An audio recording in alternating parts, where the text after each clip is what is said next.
네, 반갑습니다. 오늘 말씀은 유명한 말씀이죠.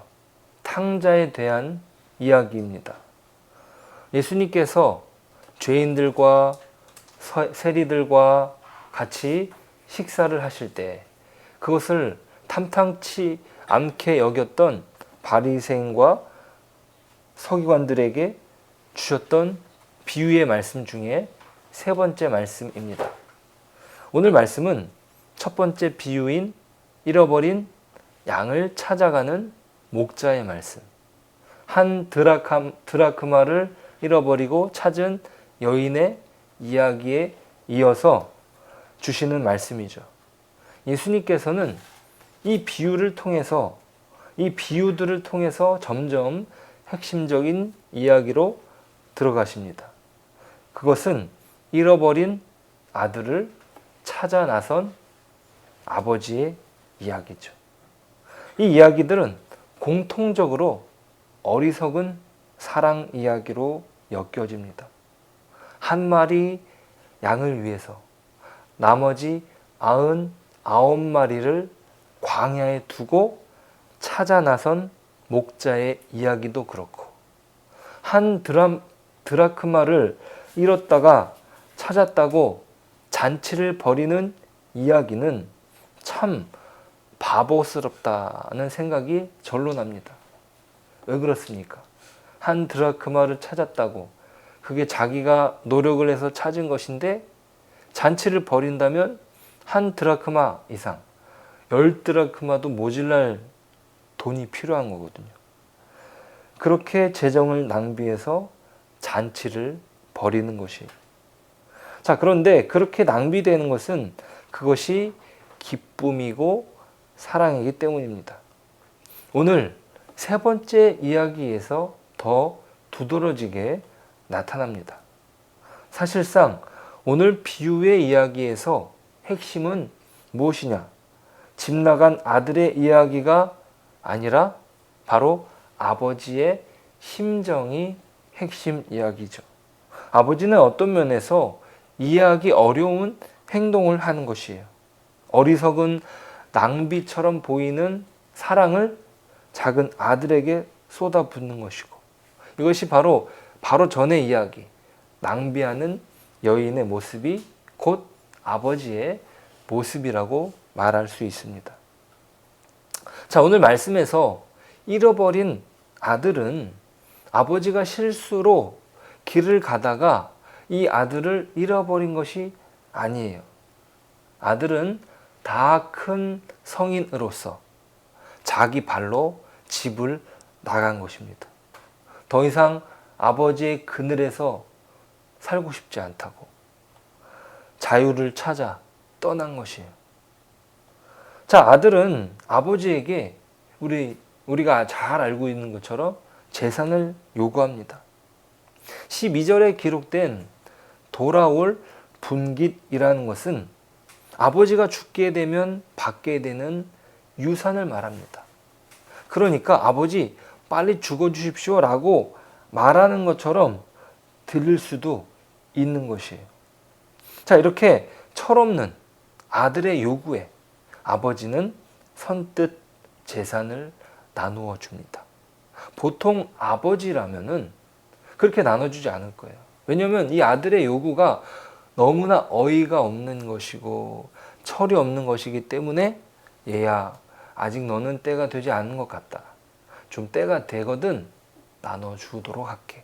이렇게 보통 아버지는 이야기를 하겠죠. 하지만 그런 철없는 아들에게 재산을 나눠줍니다. 12절 말씀 같이 한번 읽어보실까요? 12절 말씀 같이 읽겠습니다. 그 둘째가 아버지에게 말하되, 아버지여, 재산 중에서 내게 돌아올 분깃을 내게 주소서 하는지라. 아버지가 그 살림을 각각 나눠 주었더니. 자, 그렇게 아버지는 오늘 말씀에 보시니까 두 아들들에게 재산을 각각 나눠줍니다. 둘째 아들이 요구한 재산을 첫째 아들에게도 돌아갈 분깃이 있기 때문에 나눠주는 거예요. 각각 주어진 몫을 주는 거죠. 첫째 아들은 둘째 아들의 2배니까 3분의 2. 둘째 아들은 3분의 1을 받았을 것입니다. 자, 여기서 오늘 말씀에서도 그 아들들에게 나눠줬던 재산이 무엇이냐? 살림이라고 표현을 하고 있어요. 살림. 자, 헬라어 단어로는 비오스라고 합니다. 자, 이 비오스라는 단어에는 생명이라는 뜻이 있어요. 그러니까 아버지는 자신의 생명을 나누어 준 것이. 왜요? 아들이 요구한 것이 뭐였기 때문이죠? 유산이었기 때문이에요. 그냥 단지 돈이 아니라 유산이었기 때문에 아버지는 전 재산을, 그러니까 생명과 같은 그 몫을 다 나누어 준 것이죠. 자, 그렇게 둘째 아들은 아버지의 재산을 받아서 그것을 다 처분을 하고 여행을 떠납니다. 먼 이방 땅으로 떠난 둘째 아들. 어떻게 하죠? 허랑방탕하게 돈을 다 낭비하고 맙니다. 그리고 돼지를 치는 신세가 되고, 이 돼지가 먹는 쥐염 열매를 줄 사람도 없었다라고 기록을 합니다. 돼지는 유대인들에게 부정한 동물이에요. 그는 이방 땅에서 아주 수치스러운 자리까지 내려앉게 된 것이에요. 자, 이것이 오늘 본문의 핵심입니다. 자, 아들에게 주어진 기회가 자유라는 것이에요.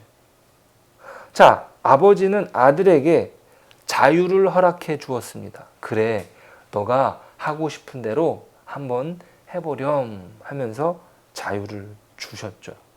자, 그런데 아들은 그것을 방탕으로 이해한 거예요. 자기에게 주어진 자유를 낭비한 거예요. 그러니까 방탕이라는 것은 단순히 도덕적 문제가 아니라 낭비라는 것입니다. 낭비라는 문제를 맞닥뜨릴 때 우리는 모두 탕자라는 사실을 깨닫습니다. 도덕적인 문제가 아니라는 거예요. 죄의 문제가. 우리는 모두 소비할 수밖에 없습니다. 소비하는 존재예요. 우리는 생산한 능력을 갖추고 있지 않습니다. 이것이 오늘 비유에서 가장 중요한 내용입니다. 작은 아들은 자기 몫의 재산을 가지고 나가서 그 재산을 다 쓰자 아무것도 생산할 수 없는 현실에 직면한 것이 굶주림입니다. 그가 좋다고 여겼던 세상은 그에게서 모든 것을 다 빼앗아가 버린 거죠. 그는 자신의 한계를 부딪히고 아버지께 돌아올 생각을 합니다. 우리는 이것을 회개라고 합니다. 나는 하늘과 아버지께 죄를 지었다라고 생각하고 아버지께 돌아가는 것이죠. 차라리 품꾼 중에 하나로 써달라고 말하겠다 생각하고 가게 됩니다. 그런데 막상 아버지를 만나고 나서 자기를 품꾼 중에 하나로 써달라고 말하지는 못해요. 왜요? 아버지는 이미 그를 아들로 받아주었기 때문이죠. 자, 그런데 우리가 이 둘째 아들이 회개하는 시점에 생각해 볼 것이 있습니다. 그것은 우리의 회개는 어떠한가를 돌아보는 것이죠. 자, 우리는 이렇게 아버지께 돌아옵니다. 아버지, 주신 재산이 너무 적어서 부족했습니다. 한 번만 더 주시면 다시는 아버지를 찾아올 일이 없을 겁니다. 이렇게 우리의 잘못된 기도의 핵심입니다. 이번 것만 해결해 주시면 다시는 와서 기도하는 일이 없을 것입니다. 이게 우리 기도의 잘못된 진정성이에요. 이것만 해결되면 잘 해보겠습니다. 다시는 울지 않고 쓸모 있는 자가 되어서 하나님을 도와드리겠습니다. 이렇게 되어버린 것이죠. 그것을 우리는 잘못 회개합니다. 잘못 기도합니다. 이것이 우리의 흉측하게 오해된 우리의 신앙입니다. 그것을 회개라고 생각하고 있는 우리의 연약함이 있습니다. 자, 그런데 아버지가 아들을 내보내는 것을 허락하신 이유가 뭘까 생각해 볼 필요가 있어요. 아니, 아들이 망할 것을 알았어요. 아들이 철이 없다라고 하는 것을 느꼈죠. 아, 이놈이 지금 나보고 죽으라는 소린가? 보통 아버지라면 화를 내고 당장 너가 무슨 소리를 하는지 깨달아야 된다라고 하면서 다리 몽둥이를 부러뜨려 가지고 그 자리를 앉히고 말았을 것입니다. 그런데 본문에 아버지는 그렇게 하지 않으시죠. 아버지가 아들을 내보내는 가장 큰 이유는 무엇인가? 그 자유가 스스로 만들어낼 수 있는 것이 아니라는 것을 배우게 하시기 위함이에요. 그러니까 아들은 스스로 자유를 만들어낼 수 없는 거예요. 자, 스스로 자유를 만들 수 없다라고 하는 말의 의미는 뭐냐면 그 자유에 책임이 없다라는 거예요. 네. 선택만 있는 거예요. 내가 하고 싶은 선택만 있는 거죠. 그러면 그것은 뭐냐면은 따라해 볼까요? 방종입니다. 방종. 자, 그러니까 진짜 선택일 수 없는 거예요. 방종밖에 할 수밖에 없는 거예요. 그렇지 않나요? 자, 그래서 우리가 인생의 어려움을 피하기 위해서 도망가서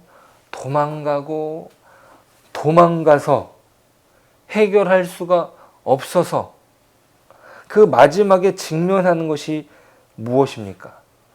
나에게는 이 어려움을 극복할 만한 능력이 없구나. 이거를 발견하게 되는 것이에요.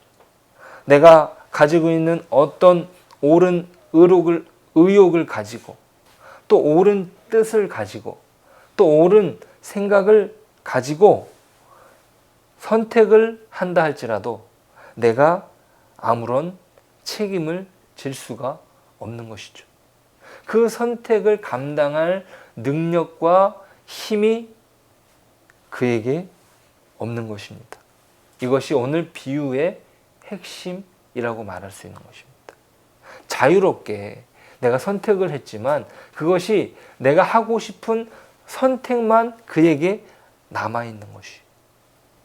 자, 자유는 그렇게 절망을 만나게 됩니다. 아, 내가 할 수 있는 게 없구나. 그리고 아버지께 순종하게 되는 것이에요. 자, 본인이 항복하는 자리에 가게 되는 것이에요. 그 자리에서 깨닫는 것이 무엇이냐? 우리가 소비하고 우리가 비교하고 우리가 자랑하는 것으로는 우리에게 답이 되지 않는다는 걸 깨닫는 것입니다. 그것이 바로 인생이죠. 인생. 우리의 고통과 어려움은 세상적인 조건이 부족해서가 아니에요. 그러니까 우리가 고통 가운데 놓여지는 것은 야, 내가 세상 것이 더 있어야 되는데 라는 것으로 느낀다면 그것은 모자른 이해인 것입니다. 그는 계속 어떻게 해요? 부족함에 허덕이는 것이에요. 아무리 부자인 사람도 고통이 없을 수가 없는 것이에요. 늘 허덕이는 거죠. 불안한 인생을 살아가는 거예요. 지식이 많은 사람이라도 자기 지식이 많다라고 생각하지 않아요. 지식에 대해서 늘 갈구함이 있는 것이죠. 아무리 배워도 그 지적인 갈증을 해소하는 사람은 없습니다. 그것이 답이 되지 않기 때문이죠. 그런데 그것이 답이다라고 생각을 하면서 사는 동안은 계속 탕자의 인생을 살 수밖에 없다. 답이 아버지에게 있지 않고 세상에 있다고 믿는 것이죠.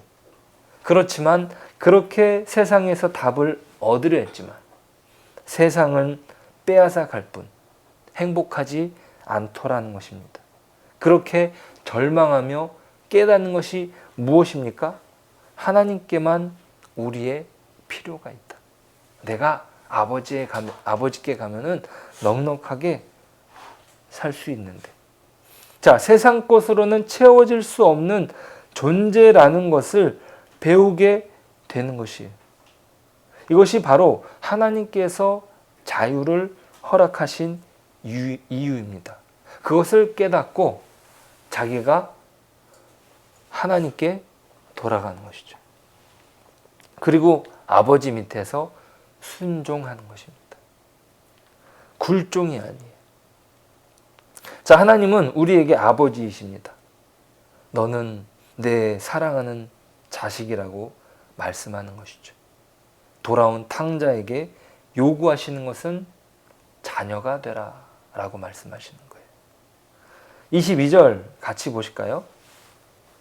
함께 읽겠습니다. 아버지는 종들에게 이르되 제일 좋은 옷을 내어다가 입히고 손에 가락지를 끼우고 발에 신을 신기라. 네, 좋은 옷을 입히고 손에 가락지를 끼웁니다. 아들의 징표를 주는 것이죠. 아버지와 자식의 관계로 묶으시는 거예요. 그러면서 요구하는 게 뭐예요? 사랑과 믿음을 요구하는 것입니다. 아버지와 아들의 관계 안에서 진정한 자유를 깨닫게 하는 것이죠. 아버지 안에서의 누리는 자유를 깨닫게 하시기 위해서 하나님께서는 우리를 시험케 하시고 또 그것을 확인케 하시고 그런 가운데 기쁨으로 항복하게 하는 거예요. 자기 스스로에게 절망을 느끼고 누구에게 희망을 갖게 하는 겁니까? 하나님께 희망을 갖게 하는 것입니다. 그것이 진정한 회개인 것입니다. 하나님, 제가 이런 것들이 더 필요합니다. 이것이 모질라요. 이거 주십시오. 이렇게 말하는 것이 회개가 아니에요. 하나님 안에서 누릴 은혜와 평안과 감사를 깨닫는 것. 그것을 알게 되는 것. 그것이 회개입니다. 하나님만이 나를 채워줄 수 있다라는 그 믿음의 자리로 가게 되는 것이죠. 그 이전에는 내가 스스로 모든 것들을 채워보겠다라고 했던 교만의 자리였던 것이죠. 자, 그러면서 하나님께 자신의 모든 주권을 다 어떻게 해요? 내어드리는 거예요. 하나님께서 나를 다스려 주십시오. 하나님께서 나를 인도해 주십시오. 이렇게. 자, 그것은 바로 도덕성의 문제보다 훨씬 큰 문제예요. 그러니까 내가 어떤 하나님께 인정받을 만한 무엇으로 그 노력으로 아버지께 가는 게 아니죠. 아버지만이 나의 궁핍을 채워주실 수 있구나 라는 것들을 깨닫게 되는 거죠. 그것이 바로 중요한 오늘 본문의 핵심입니다. 자, 이것이 바로 첫째 아들에게 주어진 숙제예요. 회개는 도덕성의 문제가 아니다. 죄의 문제가 아니다. 첫째 아들은 오히려 도덕적이죠. 어떤 방종을 찾기가 어려운 것이에요. 하지만 그는 아버지 밑에서 순종하는 듯 했지만 그것이 오히려 아버지의 뜻을 거부하는 역할을 합니다. 요나가 그러지 않습니까? 아버지의 그 하나님께서 니느웨로 가라고 하는 그 명령을 듣는 척 떠났지만 그는 그 하나님의 뜻과 반대되는 길을 가게 되는 것이. 첫째 아들은 집 안으로 들어가기를 거부합니다. 왜요? 그 안에서는 둘째 아들이 왔다라는 소식에 잔치가 벌어졌기 때문이에요. 그 잔치 소리를 듣고서 그것이 둘째 아들이 돌아와서 벌이는 잔치로 인해서 나는 소리라는 것을 깨닫고 집 안으로 들어가는 것을 거부하죠. 그러면서 아버지를 압박합니다. 뭐라고 압박해요? 제가 이제까지 순종한 것이 얼만데 이러식입니까? 아버지의 선한 뜻을 거스르며 불순종으로 맞서고 있는 거예요. 아버지의 전적인 주권을 순복하기보다 거부하고 있는 것이죠.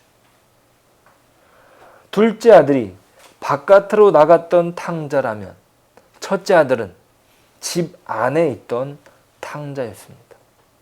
자, 예수님께서 이 비유는 누구에게 하신다고 했었죠?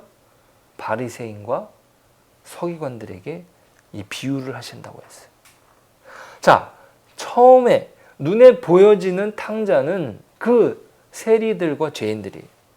자, 눈에 보이지 않지만 아버지의 뜻을 거역하고 있는 탕자는 바로 첫째 아들, 집 안에 있는 아들입니다. 자, 그런 첫째 아들에게도 아버지는 엄히 꾸짖지 않습니다. 야, 너가 지금 뭐 하는 짓이냐? 지금 나에게 이렇게 창피를 줄래? 일로 와! 그래가지고 매를 대가지고 끌고 들어오는 것이 아닙니다. 오히려 동생을 위해 베푼 잔치를 거절하고 집으로 들어오지 않는 아들을 맞이하기 위해 문지방을 넘습니다. 이것은 당시 문화에서 상당히 수치스러운 일이에요. 지금도 그렇지 않습니까?